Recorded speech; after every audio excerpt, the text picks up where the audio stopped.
Hey, everybody, and welcome back to episode 32 of the Overlay, a poker podcast brought to you by... Brandon, you do the brought to you bys this time. Whoa, throwing me curveballs. Yep. Brought to you by Paramount Poker Club in Houston, Texas. Beautiful Houston, Texas, he says. And Chicago Charitable Games in lovely Windy City, Chicago, Illinois. It is cold out today. It's a little nippy. It is nippy. I don't like this time of year. I want it to be full-blown 20 degrees. You want it to be winter or spring? Yeah.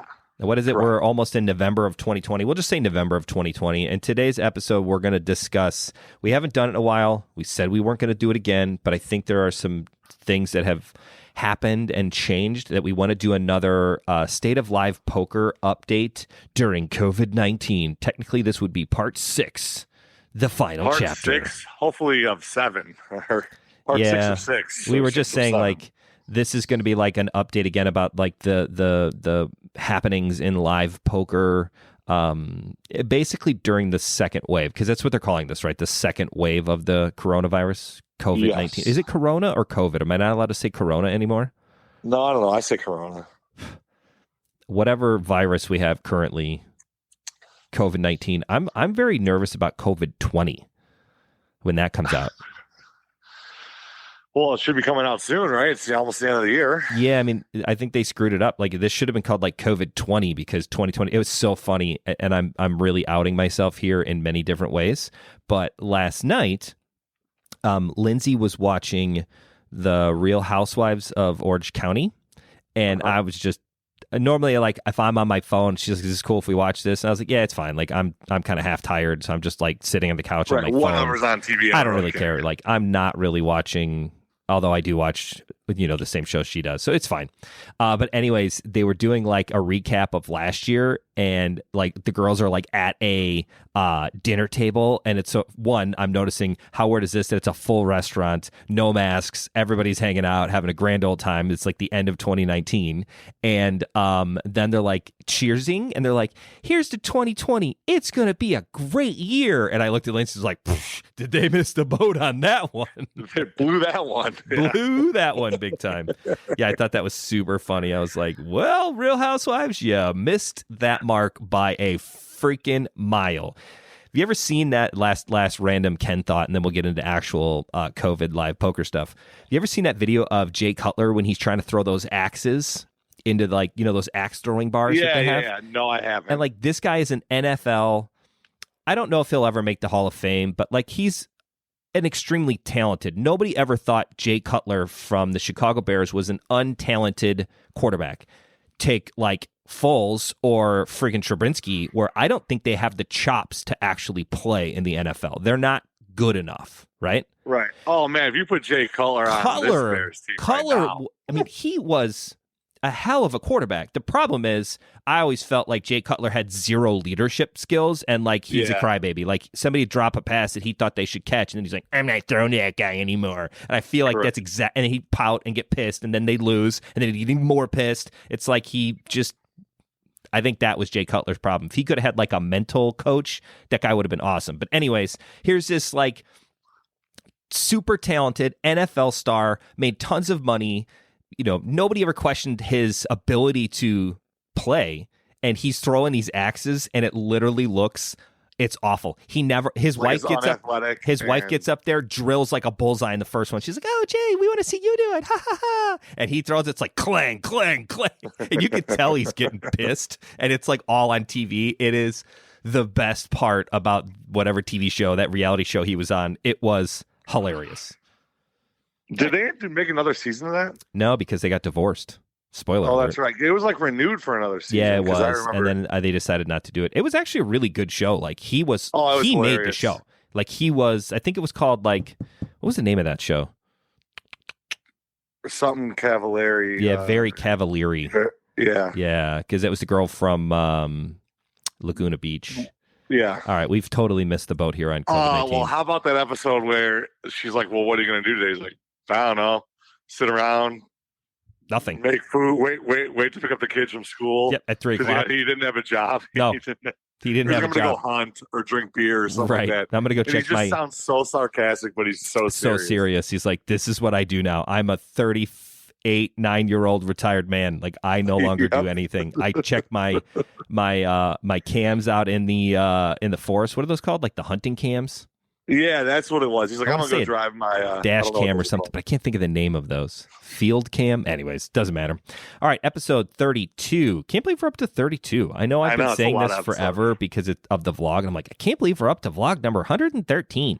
But it's amazing that we've been able to kind of continue this in a moderately weekly basis. We've missed a few weeks, but that's kind of to be expected. So pretty awesome.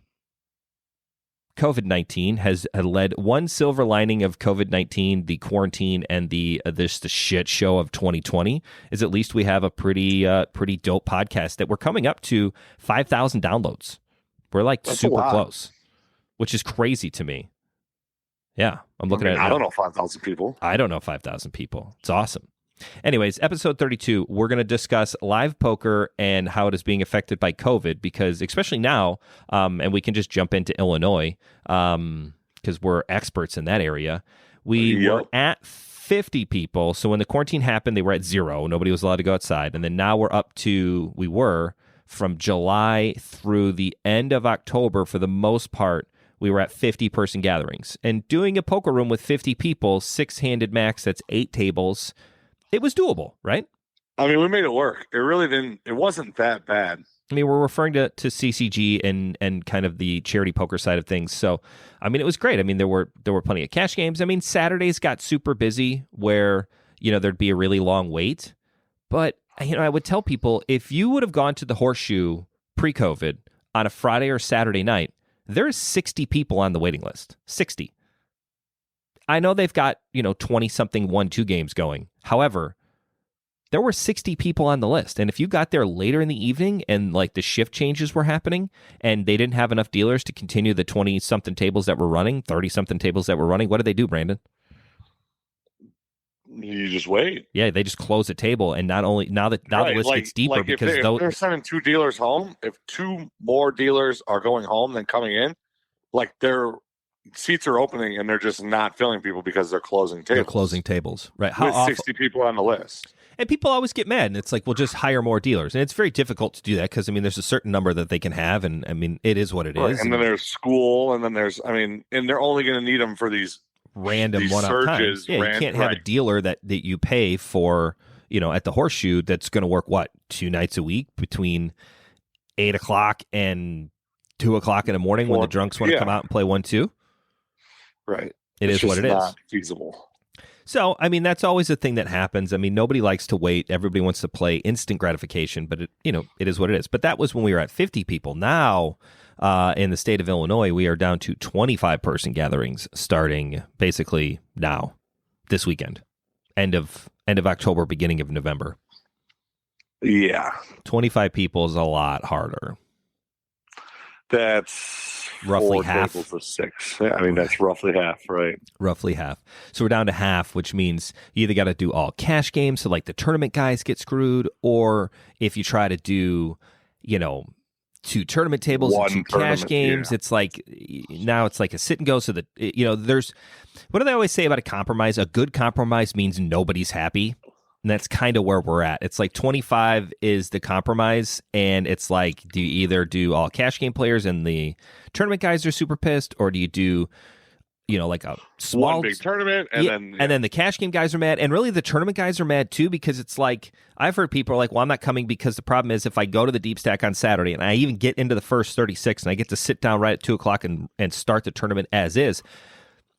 It's a re-entry tournament, which means you have to get up, go back to the registration table, and re-enter and come back in as a new player. Problem is that waiting list for the deep stack on Saturdays at CCG is like 10, 12, 15 people long at any given time, which means the play has changed completely different. If we talked about this, about the idea of how players are playing significantly tighter because they do not have that safety net of going, well, it's early in the tournament and my kings are probably good here and I could make a hero call. And if you're not quite sure what a hero call is, go ahead and check out episode 31 where we discuss all of the calls. Yeah, you like that plug? And people will make calls full well knowing like, well, F it, worst case scenario, I could just rip another 120, get back on the tournament, and then I can play again. Like there's, that finality It's not a freeze-out tournament. They're treating all of the tournaments basically like freeze-outs. Like it's a WSOP main event, where this is your only shot because... You can't make a bad call and get away with it. Right, because you're not getting back in line and waiting. Right. So then... Because it's like 2 hours. I mean, you're going to wait a long time. Right. But then that, by the original people playing tighter and better and, more snug, and they're treating it like it's only buy-in, well, now less people get eliminated in that opening 5 levels, where now the list takes longer to go through because the original people are playing tighter because they don't want to get out and get on the list. It's like and it pushes everything back, right? Respectable and understandable. Because then that brings it back twice, right? Yeah. And then the cash game guys are waiting for tournament tables to break so that we can open to more cash games, and then they're mad because it's like, why is it 6:00 and we've only lost one table in a 6-table deep stack? Well, it's because everybody's playing so damn tight, because there's really nothing else to do. So it's very interesting, the dynamic now and how things have changed, because it's like the complete opposite of a normal tournament. Tournament. Normally the deep stack starts, there's 5 tables open. It starts 10 minutes late. Seats.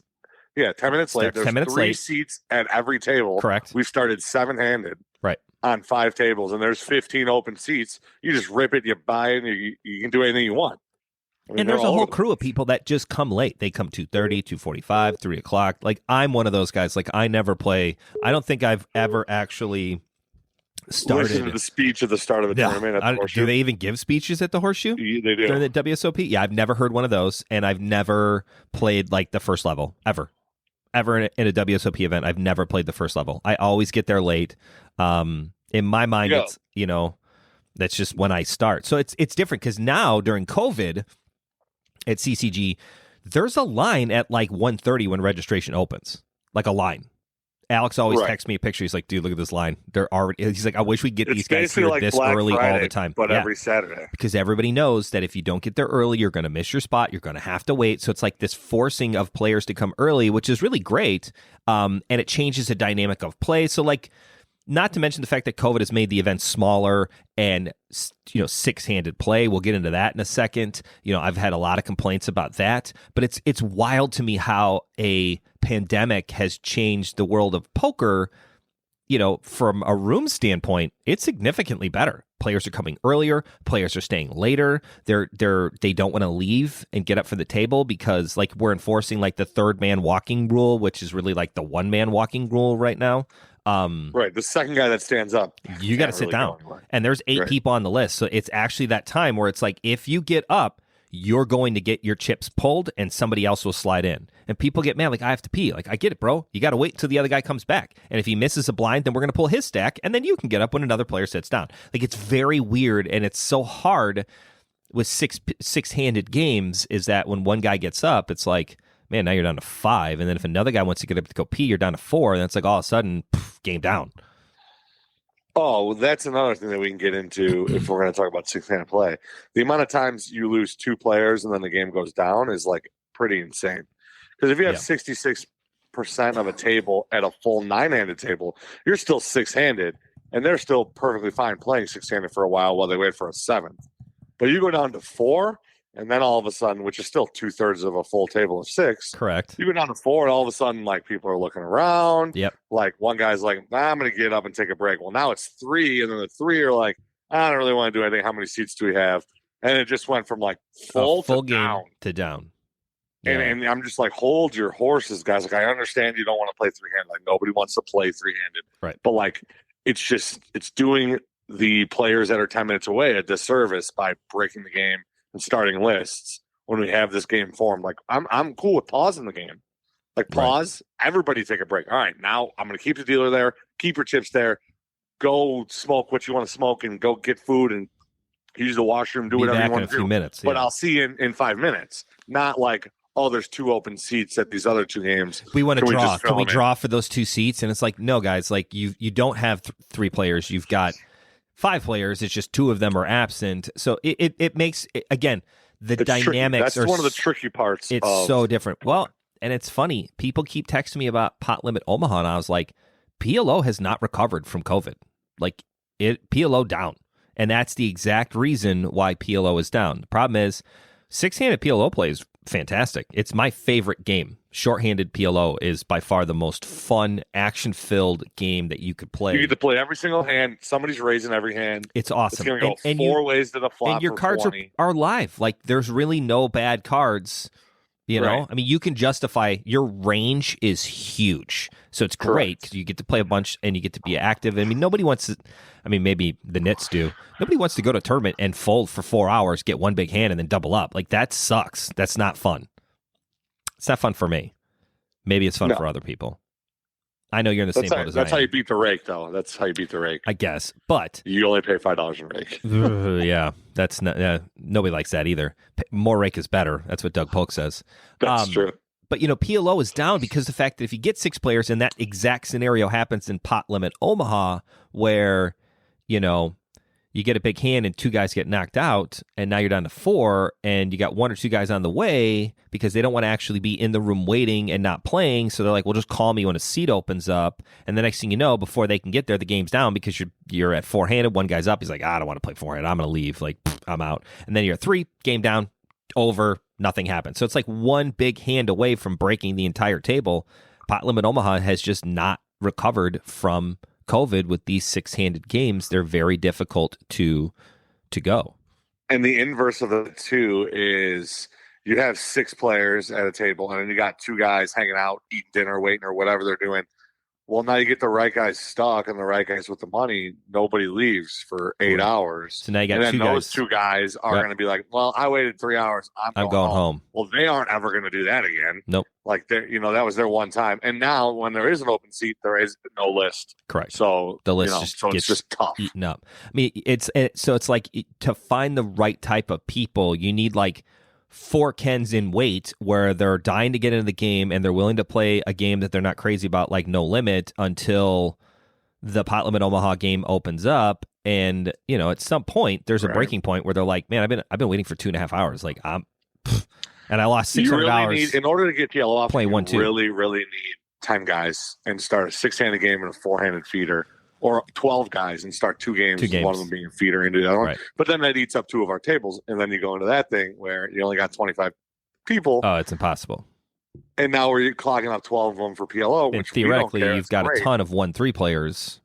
Correct. Kind of why the 1-1 games are dying a little bit now. I mean, the college kids always leave, and before we get new college kids to come in, the 1-1 games are very difficult to get off in September and October because of that fact. Like, I get so many phone calls. Well, it's like hard to get them there and be like, well, if you just got here, they would start a 1-1 game. Well, let me know when the game starts. It's like 1-1 players and PLO players are very, very similar in that way, where it's like, well, I don't want to be the first guy to come to start the game. I want to let me know when the game starts. Like and you got 12 guys in wait that are like, don't call me unless the game starts. It's like, well, geez, guys, if just 6 of you came, the game would start, and then you'd call 6 more, and you almost go from 0 game to 2 games, which is great, but you can never get that first game off because you can't actually get anybody there willing to wait. Right, you need the first game. group, and that's where the high school and college kids come in so good. Well, I mean, high school, the 18-year-old high school kids and plus come in, is they'll roll in 3 at a time, and now you got a half a game. Yep. And you've got 1 or 2 guys waiting and wait. Right. Boom, game. Bam. Game on. Game on. Yep. All right, well, let's move into some of the, do we call them rumors? Are they official?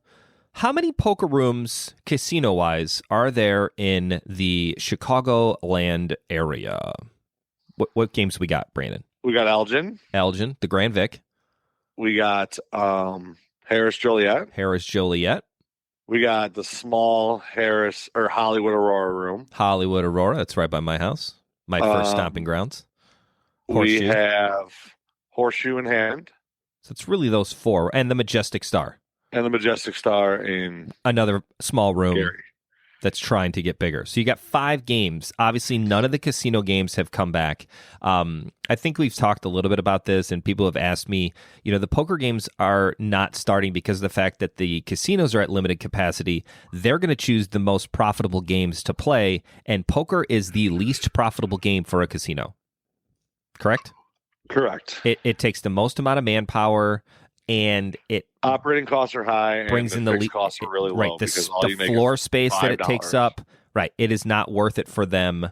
They'd much rather have a blackjack table going, or even better, slot machines. So when you're at a limited capacity, they're not really willing to give up any capacity to the poker players. So with that being said... Oh, yeah, go ahead. I was just saying, poker has not been, since the shutdown, which was mid-March, where all of the casinos flat out closed, which I can't imagine there's been a time that a casino has closed in the United States, like, officially in...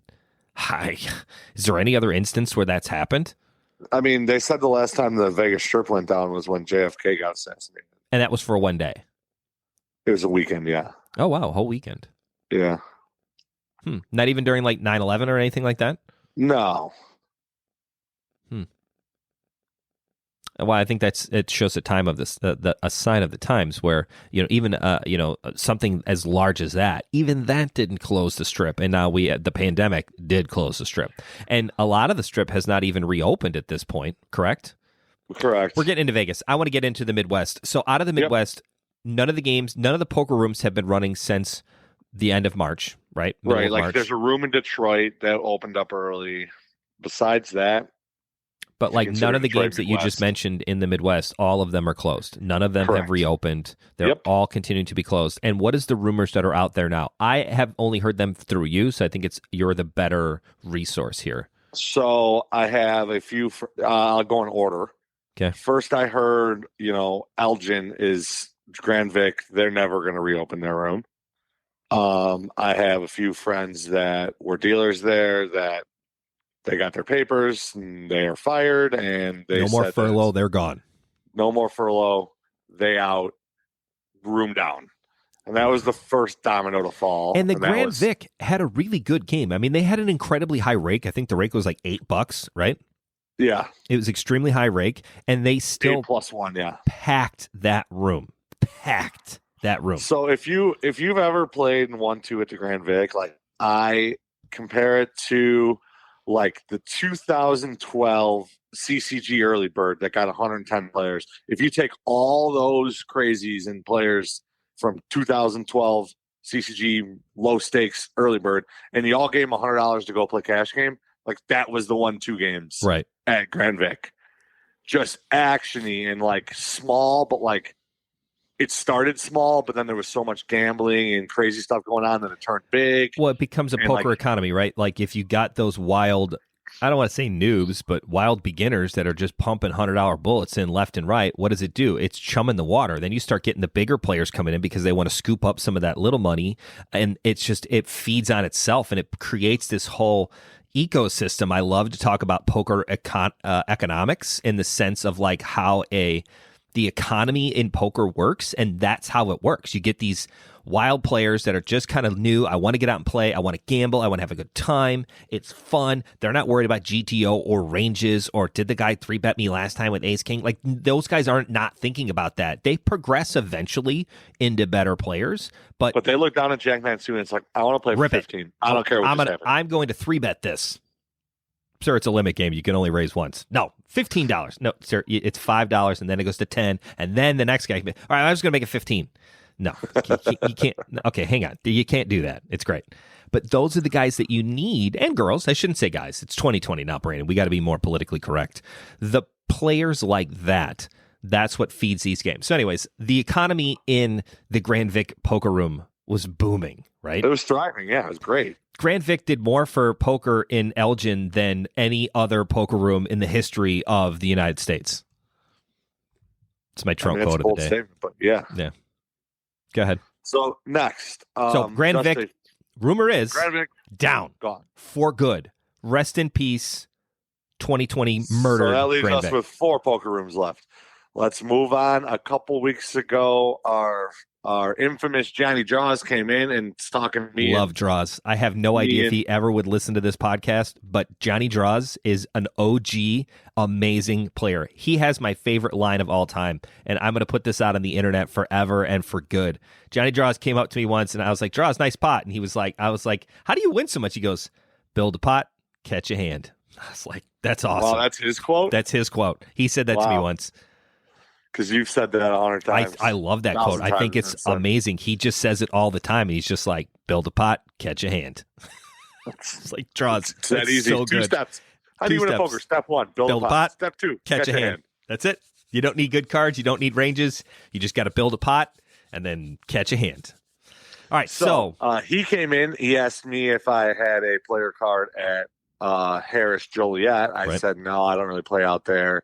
I'm kind of a horseshoe regular. And he said, well, they're closing their room, and they have a big progressive bad beat jackpot. They're just going to be giving away in like $2,100 slivers to basically a raffle. They're doing like a bad beat raffle for the bad beat money because they're not planning on reopening.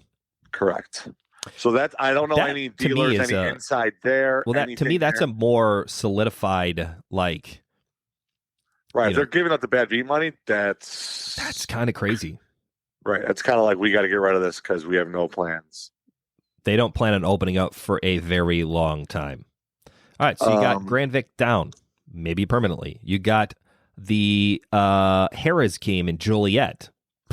They're giving away the bad beat money. It does not look like... And that game was struggling a little bit in general, right? It was. It was normally like 2-3 tables, It was never like a super jam-packed room, right? The room was nice, but they just never got it going. Joliet's it's a hard spot, I think. Yeah. It's too far away from the city.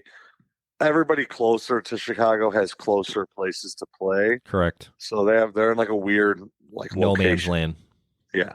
All right, so let's do Hollywood Aurora. I don't know you heard anything about Hollywood Aurora. I haven't either. I was trying to look up on the internet to see if I could find anything for it, and I have not been able to. Oddly enough, Mike Gio would probably know because he used to work there and he's in with that room. And again, that room was never a. That's a small limit room. That's an OG It's the game I started playing in. It's the game that I played in when I turned 21. I would go to the Aurora Hollywood Casino, which is about 10 minutes from my house.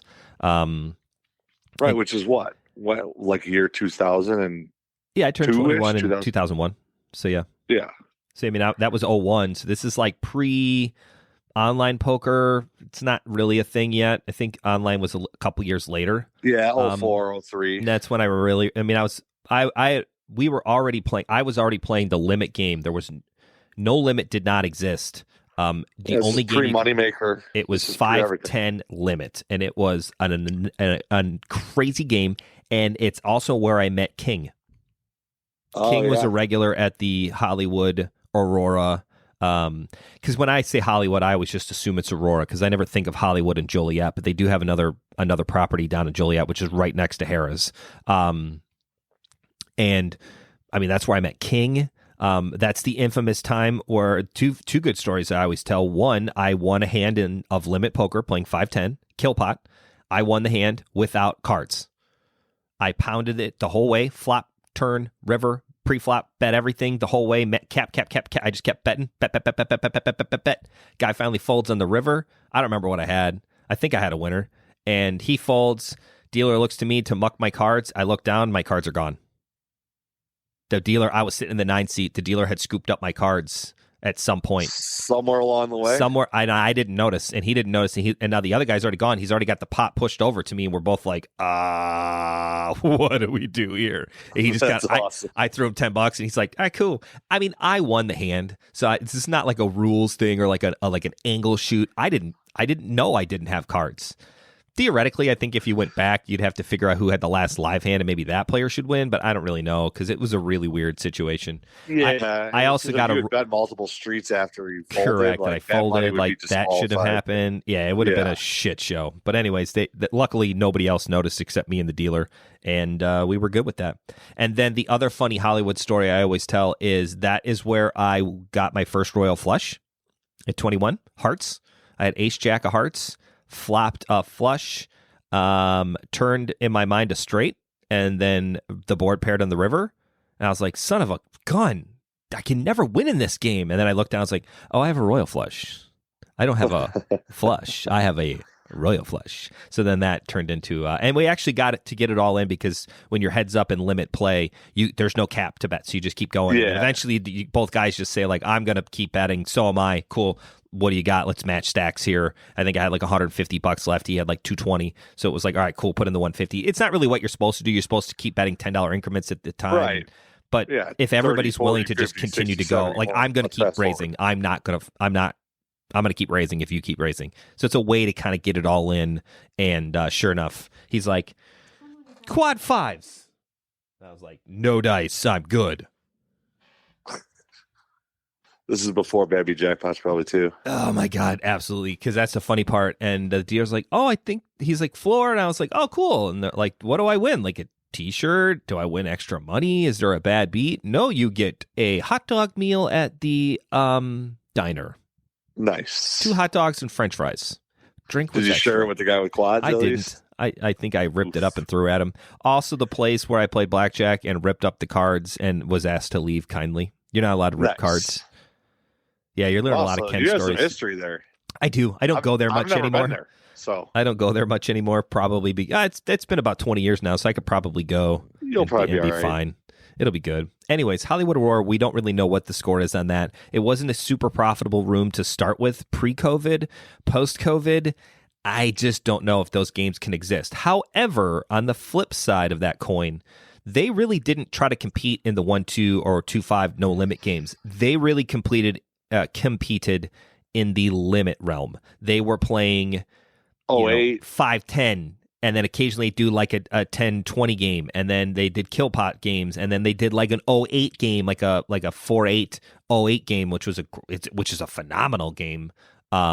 Limit poker playing Omaha 8 or better is super fun. Amazing. Yeah, it's a really fun game. You can really, really kind of splash around a lot, and it's exciting. So. They're like the Orleans of the Midwest. You know, Orleans, they are a huge poker room. They just kind of have their niche. Limit capital of. They have their niche and they stick with it and they know what it is. They don't really do a ton of tournaments. They don't do any no limit. They don't have like a bad beat jackpot. Like they have their players that go there every day, and it's like the same 12 guys that play all the time, and it's like regs. And then occasionally you get some randos in there that are out of towners that want to play limit or an 0-8 game, and that's the game. That's all it is. Yep. All right, let's go to the big dog. Because without any Majestic? question, good one. Well, we can do Majestic first, and then we'll get to the big dog. Obviously, Horseshoe is the big dog, but let's talk about Majestic. I'm excited about Majestic. They got a new poker room manager, correct? Yeah. Where is he from? He's from somewhere.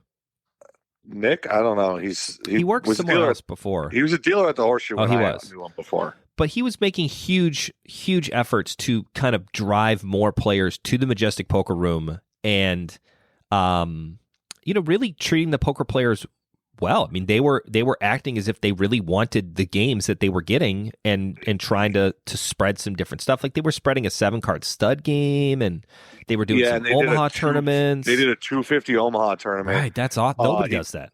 He texted me and was like, "Yo," he's like, "This is the first one." He's like, "Can you just like bring some people?" Not bring some people. He's like, "If you can play, that'd be great." And like, he's like, "I know you guys got your Horseshoe game, and it was on a Wednesday, and Wednesday's the big Horseshoe PLO game." But he's promoting the game. Like he was like, "Come try it out." He's like, "See if you like it. We'll figure out a blind structure." And he's like, it's so nice when a poker room cares as much, because I feel like that's what CCG does, and some people can argue with me or not. Like I want feedback from players. If you tell me, "Hey, we want to play a horse tournament," we'll do it. Like, we'll try it and see how it goes. But it's nice to get positive feedback, and I really, really enjoy the fact that Majestic is trying very hard to get players to come in, and they're working towards it and really giving back to the poker playing community. Anyways, go ahead.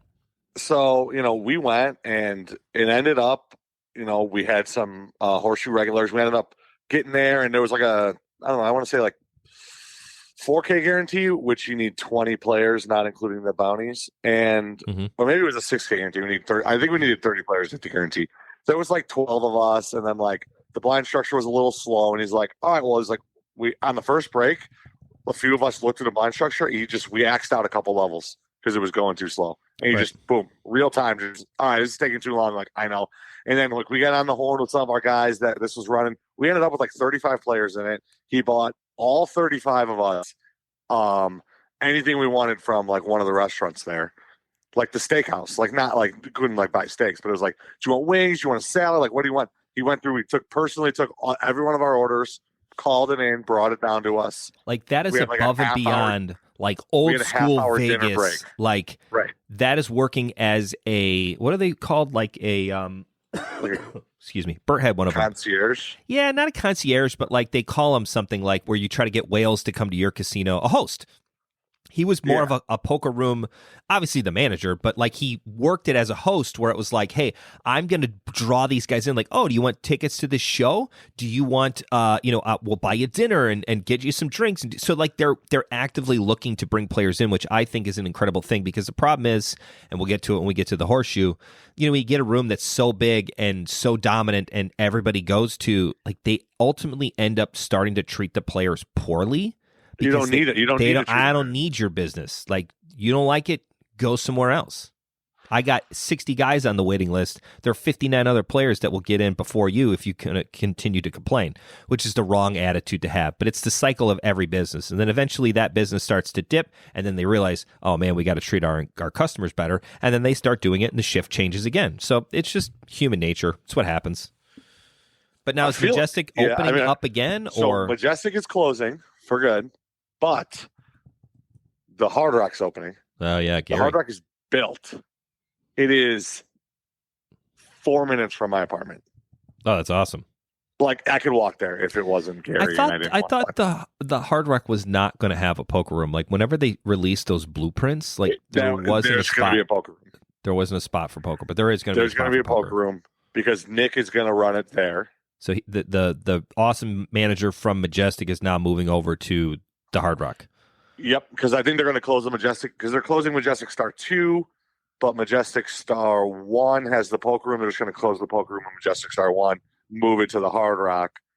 And honestly, because it's like the same license, right? It's like the same company. They're just like tearing down one and moving to the other.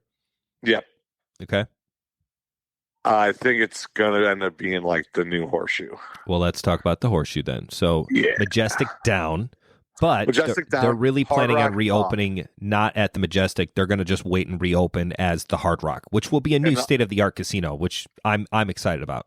Hard Rock was supposed to open by New Year's 2021. I think it got backed up to like March, April opening 2021.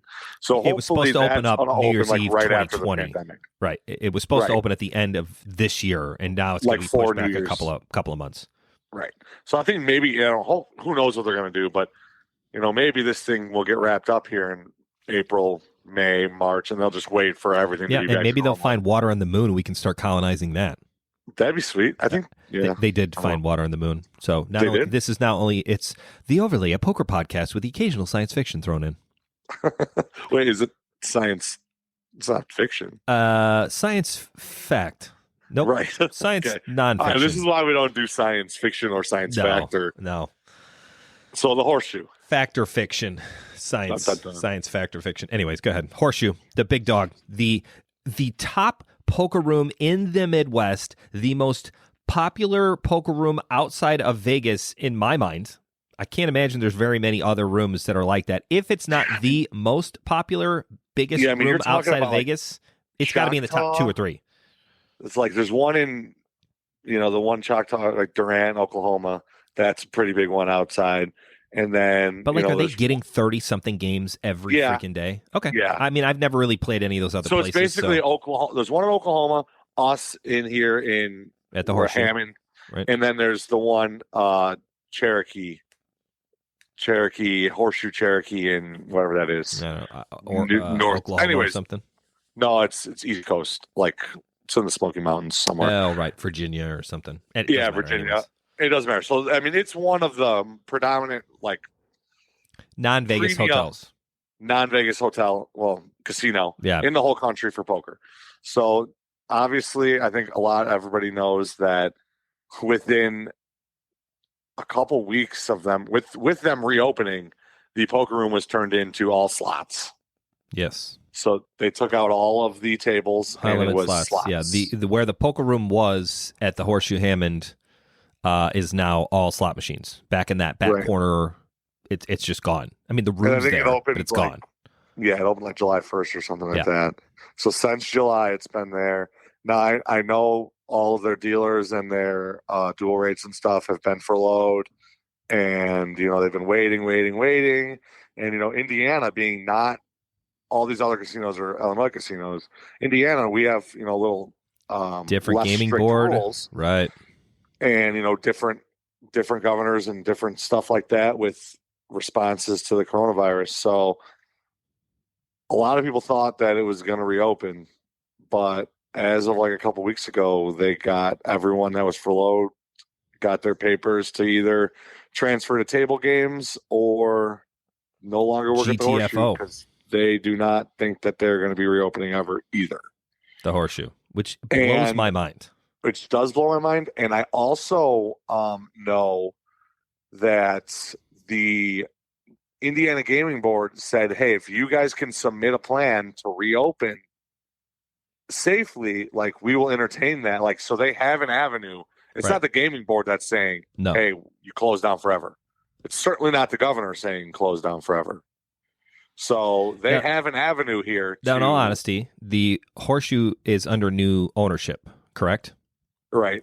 And on top of that, they need to be sold again to a new partnership because the Indiana Gaming Board did not allow the El Dorado purchase, all that stuff. Like, they're not allowed to stay within, they won't give them a license current standing. Like, they have to sell that property to somebody else. Do you think all of these changes in ownership is the reason why they're not going to reopen? I just don't understand why you would punt to the Hard Rock unless the Hard Rock's buying Horseshoe. Maybe it's the same owners and they're just like, we're going to move to the new room of the Horseshoe I don't think so. I mean, that would make sense. It's a weird Maybe I dynamic. just cracked the code.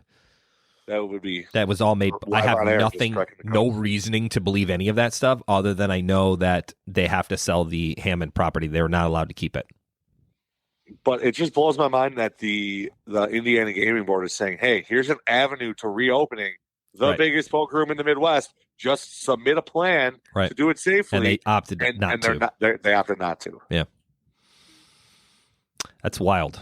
So in review, Elgin down, Joliet down, Majestic down. You can basically say, as of right now, until the Hard Rock opens up, there might not be any poker rooms in the Chicagoland area.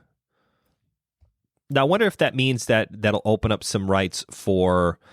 I mean, are they building a casino in Chicago? Is that still a thing that's going to happen eventually? I don't even know if that's still a thing. I don't really know either. It seems like it's always on the board. Now that they're so upside down on the budget, maybe that's something they'll try to fire up at this particular moment. Could be. Bringing some jobs, bringing some, more tax money. They certainly need it. Maybe Rivers will open up a room. I mean, I know they have, unlike Indiana, Illinois has limited gaming spots. So that's always why you never see a big poker room stateside because of the fact, and I say stateside as in Illinois stateside, because of the fact that they have to have a limited number of gaming spots. They'd have to get rid of slot machines, and no casino wants to get rid of slot machines to put in a poker room. They just don't want to do it. Especially with Rivers being right by the airport and travelers and that kind of stuff. It's got to be tailored to much more like high end and like it's a small. Like Rivers is small. I've never been there. Rivers is very, very, very small, and like, why would you put a poker room when you can play? The $50 minimum blackjack tables are slammed with tourists. Yeah, that's a story I've heard a lot. Is that they're like, oh, there's nowhere to play like for under $50 a table, and it's because they're full at $50 minimum tables. Why would we lower the minimum? Just keep ripping it. Yep. Anyways, that's gonna about do it for the State of Live Poker, and it's really the Casino Poker Room edition. It's kind of sad. It's kind of sad. Poker, And this isn't a quick recovery. It's not like, oh, everything's closing. Oh, the pandemic's over. We're just going to reopen everything. It doesn't seem like a lot of these places are going to ever plan on reopening. Right. And maybe, they have, but certainly not in 2021. No. When the world, quote unquote, goes back to normal at some point next year. Like, it's not like it's just going to, everything's back to normal. I'm going to hop on the expressway and hit up the Horseshoe for their $50 Monday. Like, that ain't happening in 2021. Like, maybe now once everything comes back to normal, they now entertain the rights of reopening, and it's a slow process of another year. In 2022, the Horseshoe Poker Room might reopen. But that's a long time to wait. But that's a long time to wait. And, I mean, that's just sacrificing, from my analytics of the coronavirus, we should be somewhere back to normal by April, May. Like, that's sacrificing a half a year to, like, get their ducks in a row and their shit together to reopen in 2022. So they're sacrificing a lot of time and lose like other places to pop up. And I mean, it's pretty good for CCG, to be honest. I mean, we're going to pluck through it and when we go back buying, to guys, yeah, tournament wise, it's once those limits to the number of people are off, and I don't know if that'll go completely. Maybe they'll up the social gatherings to like 100 person, which would be fine. 100 people would be basically back to normal. Great, right? And we could start do doing 12 tables of 8 or something like that. Yeah, I was going to say eight person tournaments. I think the one thing that will come from COVID and poker in general is that the times of 10-handed tournament tables and 9-handed cash game tables, I think, is over. Yep. I think we're going to find that most rooms are going to reopen and they're going to be 8-handed, which you and I have talked about it. It's another episode. I will find it here in a second. The petition to try to bring, smaller tables. I think it's good. Episode 20, GTO gameplay for short-handed tables. No, that's not it. Episode 26, the petition to continue short-handed gameplay. I think it's an improvement to the game of poker. It makes people play, and it is something that people, like a guy was upset on YouTube. He was saying, like, I think you should do away with the antes. And I was like, well, for a deep stack tournament, you can't get 30,000 in chips and not have antes. He's like, yeah, but you're playing an ante every 3 to 4 hands. I was like, well, in a 6-handed table, you play once in orbit. You're going to play the small blind and then the big blind, small blind, ante. Like, that's once every 6 hands. You're going to play one of those two things. So it's not 2 out of 6, 1/3 of the time. Like, the small blind's part of it, right? Like, there's just 2 hands. It is what it is. That's the game of poker. It would be like saying, the rim's really hard to dunk on in the NBA. I'd prefer if we made it a little bit shorter so that it's more fair to everybody. Like, the bad players can dunk then. That doesn't seem right.